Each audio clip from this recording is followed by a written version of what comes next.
It's Matt with Tips for Truckers over here. And today, I'm parked at the place I'm going to be delivering.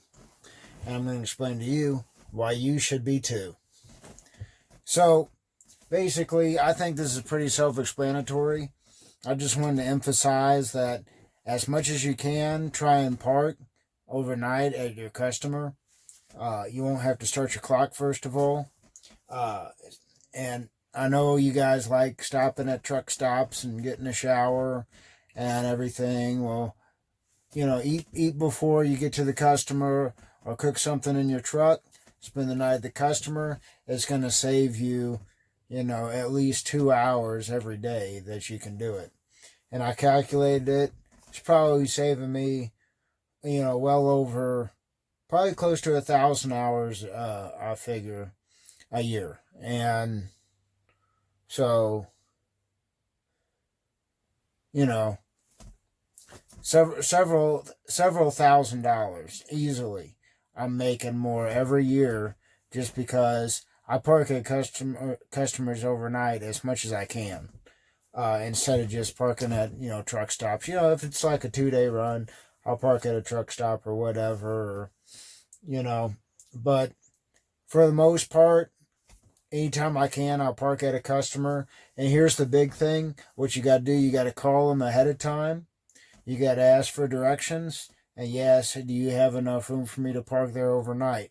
Because a lot of times what you do is park here.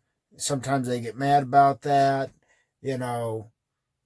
Sometimes you'll get to the customer with, no time left at the end of the day. And you realize there's no place to park. And so call ahead of time and get directions, because if you get lost and you're almost out of hours, boy, that's bad right there. If you get the wrong address and you end up over here, you need to be over here, and then you run out of hours. You're expecting to run out of hours when you get to the customer. Yeah, that's rough. And a couple more tips for when you park at your customer. So even if you call ahead of time and get directions, I recommend every single time, almost every time I do this, I swear to you guys, get on the Google Maps, do an aerial view, and zoom in, get a street view and everything, and make sure you could see on the street view if there's any no truck parking signs, no parking signs, no truck route signs, anything like that. You can see if the customer has a gate or not, and which is another big thing. A lot of times it'll look like you could park there, aerial view, but they'll have a gate that they have locked. Again, call the customer. They'll tell you if the gate's going to be locked or not and everything. Let's see, what else? Also, like if you're going to New York City or something and you're delivering there, a lot of times I've delivered in New York City to customers, and thank God I was able to park there overnight a bunch of times. A lot of times not.